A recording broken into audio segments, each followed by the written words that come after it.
Messieurs les présidents, mesdames, messieurs, je voudrais d'abord vous dire et vous remercier combien j'ai apprécié votre accueil à Mexico. Je crois que ce genre de manifestation est très importante pour l'amitié de nos deux pays.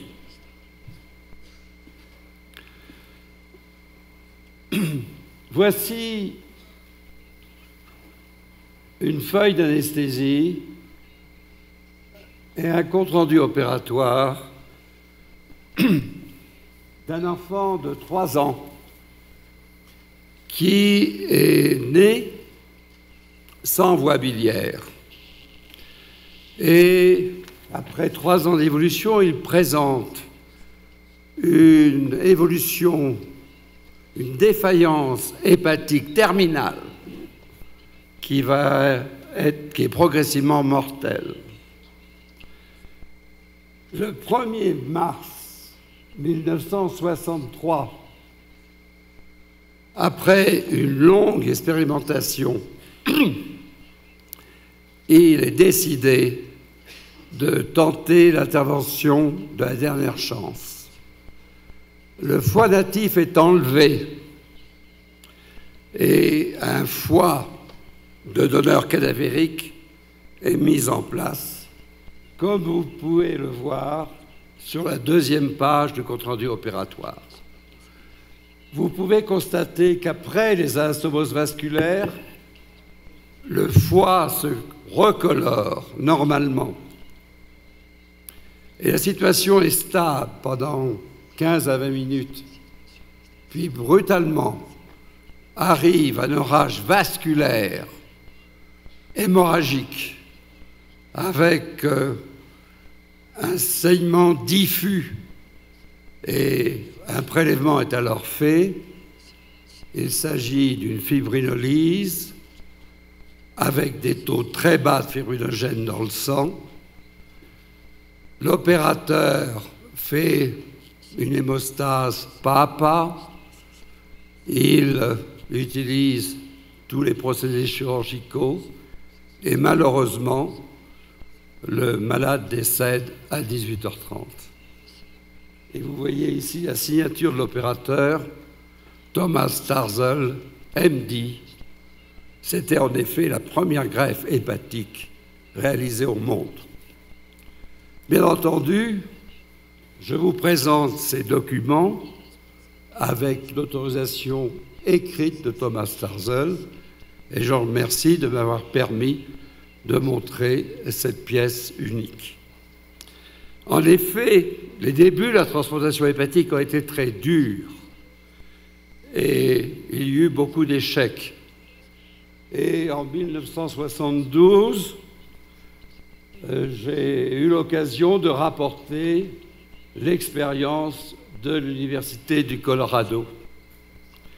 Sur 36 greffes hépatiques réalisées, 10 avaient seulement vécu 1 an et 3 seulement étaient vivantes.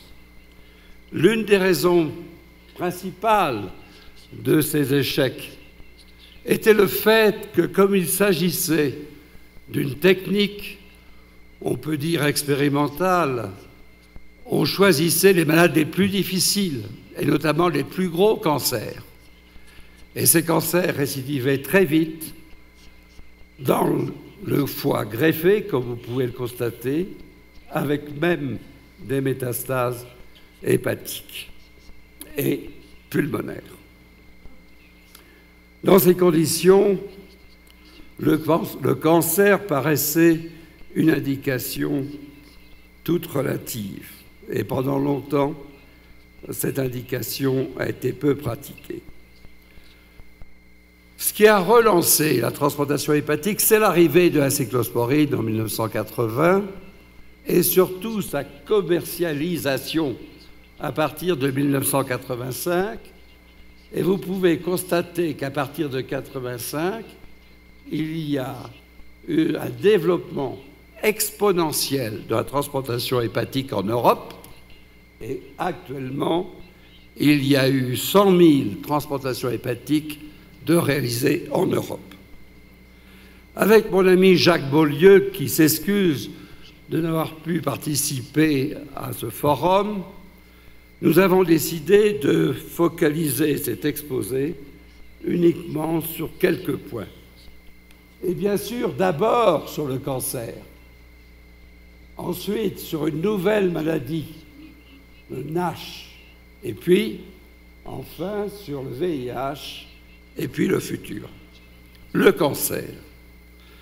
En effet, pendant 20 ans, on a considéré que le cancer était une mauvaise indication. Et puis, à partir de 1992, on a constaté que lorsque les critères étaient très précis, on pouvait obtenir d'aussi bons résultats dans le cancer que dans les autres indications. Et vous voyez ici que jusqu'en 1995, il n'y avait que 9% d'indications, qu'ensuite il y a eu 16% et actuellement on arrive à 30%. Et vous voyez la survie à 5 ans est de 70% et à 10 ans de 60%. Mais il faut que les critères soient très stricts. Ces critères, c'est principalement les critères de Milan. Critères de Milan où les tumeurs qui sont opérées ont moins de 5 cm, mais avec absence d'envahissement veineux. Et c'est les critères aussi de San Francisco où on élargit encore l'indication, mais avec des paramètres histologiques précis et où on va jusqu'à opérer des tumeurs de 8 cm. Le problème, c'est que les hépatocarcinomes surviennent, certes, sur des cirrhoses, mais avec une fonction hépatique relativement bonne. Et vous savez que maintenant, en France, l'allocation des greffons cadavériques se fait suivant un score. Et il est évident que les malades les plus avantagés sont ceux qui ont le score le plus mauvais, car on sait que si on ne les transplante pas, ils vont mourir d'un moment à l'autre.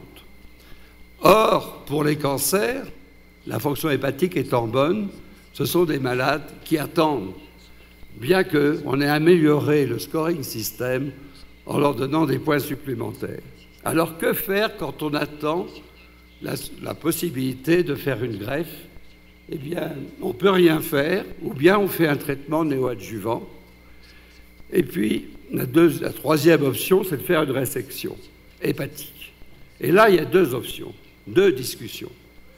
Ou bien on fait une histologie, et à ce moment-là, s'il s'agit d'un bon cas, avec une absence d'envahissement veineux, on fait une transplantation, ou bien on ne fait pas du tout de transplantation initialement, et on attend qu'arrive une récurrence, et c'est le problème actuel, on n'a pas encore décidé quelle était la meilleure option. Voyons maintenant un autre cancer, le cholangiocarcinome hilaire.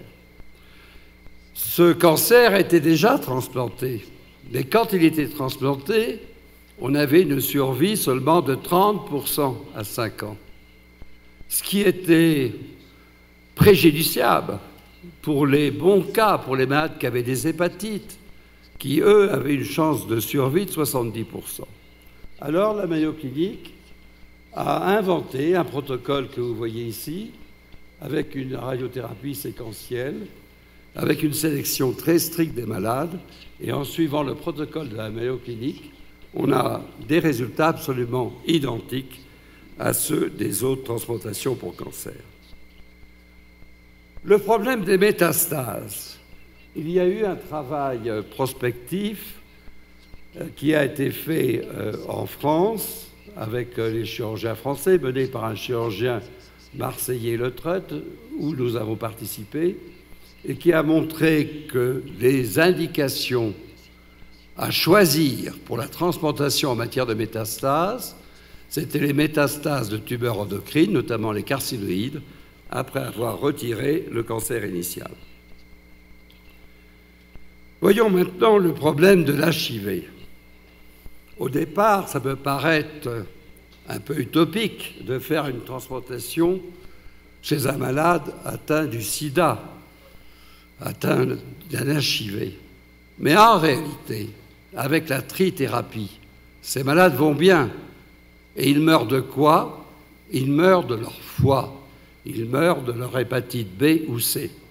C'est la raison pour laquelle il est actuellement admis de transplanter les malades HIV+ atteints de sida à partir du moment où justement ils sont parfaitement contrôlés par la chimio, la trithérapie, et aussi à partir du moment où ils ont une charge virale qui est stable et basse et des CD4 acceptables.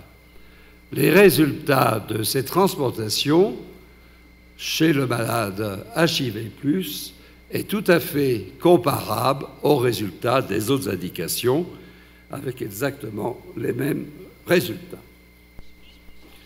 Voici cette nouvelle maladie, qui est la non-alcoolique stéatohépatitis, NASH. Cette nouvelle maladie est devenue la 4e indication de transplantation hépatique. Vous voyez l'évolution en bas. Vous avez un foie normal, la stéatose, et puis là, l'état de NASH, ensuite la cirrhose, et bien sûr, à un stade ultime, l'hépatocarcinome. Eh bien, c'est devenu une indication de transplantation. Vous voyez ici que les résultats sont assez comparables à ceux des autres indications. La seule chose, c'est que la mortalité est 2 fois plus élevée, mais vous voyez quand vous regardez les courbes de survie sont exactement identiques aux courbes de survie des autres indications de transplantation. Vous avez ici le problème de la récurrence du NASH. En effet, le NASH récidive. Il récidive dans 75% des cas à 1 an et à 2 ans dans 100%. Oui, mais il n'y a pas de défaillance hépatique, il n'y a pas de décès. Alors voyons maintenant le futur. Nous parlerons seulement de 4 points. D'abord, le problème de la récidive de l'hépatite C après transplantation pour hépatite C. Eh bien, comme vous pouvez voir ici, cette récidive est extrêmement fréquente. C'est pratiquement 80 à 100% de récidive. Mais la seule option qu'on avait avant les traitements médicaux, c'était la retransplantation, et encore, ça a été longtemps discuté, car il y avait toujours le risque de récidive chez la seconde transplantation. Puis est arrivé le traitement médical. Ça a d'abord été l'interféron et la ribavirine. Et puis maintenant, c'est les inhibiteurs de protéase. Et vous voyez qu'on a eu un premier inhibiteur de protéase en 2011, qu'en 2013, nous en avons un autre, que les résultats obtenus par celui-là sont extraordinaires, c'est 95% de succès. Et vous voyez tout de suite les conséquences. Première conséquence, il n'y a pas de problème pour traiter la récidive de l'HCV, mais la deuxième conséquence, il n'y a plus d'indication de transplantation hépatique pour hépatite C. Alors bien sûr, le traitement est extrêmement cher. Bien sûr que ça pose des problèmes à la sécurité sociale. Mais lorsque le pool de patients atteints d'hépatite C, et là je parle avec prudence devant François Bricaire, aura été éteint, je pense qu'on retrouvera, la sécurité sociale retrouvera des comptes qui lui seront favorables. Deuxième problème, les foies marginaux. Vous savez que les indications de greffe sont de plus en plus fréquentes. Malheureusement, les donneurs ne sont pas inépuisables et on est donc obligé d'essayer d'avoir des foies marginaux. Les premiers foies marginaux dont on s'est servi, c'est les foies de personnes plus âgées. Chose curieuse, le foie ne vieillit pas.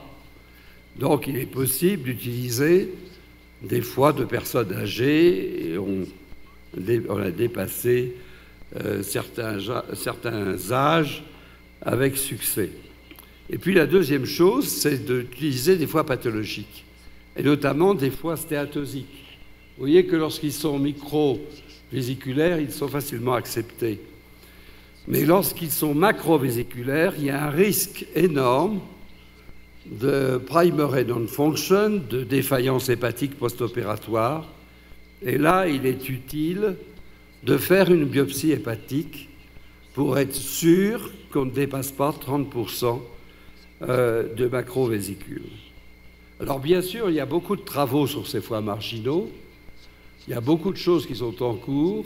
Celui qui est peut-être le plus avancé, c'est le préconditionnement ischémique.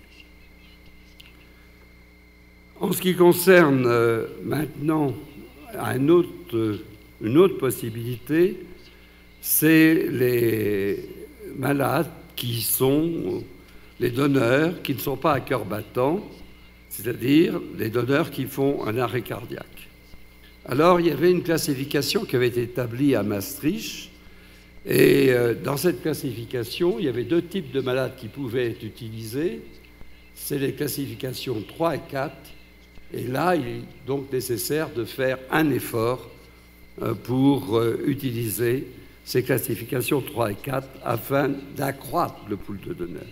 La deuxième possibilité, c'est le malade qui fait un arrêt cardiaque à l'entrée de l'hôpital ou en salle d'urgence, où là, il est possible de mettre le malade en circulation extracorporelle, mais l'on sait que les chirurgiens hépatiques sont un peu hésitants, car ils ont extrêmement peur de l'ischémie chaude. Or, dans ces cas, il y a l'ischémie chaude qui peut être importante. Enfin, dernier point pour le futur, c'est le tissue engineering. Et le tissue engineering attire beaucoup de gens. Ça n'a été fait que chez les rongeurs, mais on espère qu'un jour, ça sera possible aussi chez des animaux plus évolués et pourquoi pas chez l'homme.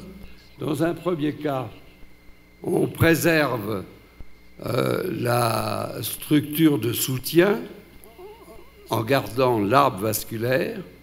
Dans un deuxième temps, on ensemence avec des cellules souches qui deviennent matures soit dans des bioréacteurs, soit in vivo. Et dans ce cas-là, on peut imaginer qu'un jour, on utilisera ce système soit pour une transplantation d'organes, soit pour étudier la toxicité des médicaments. Je vous remercie de votre attention.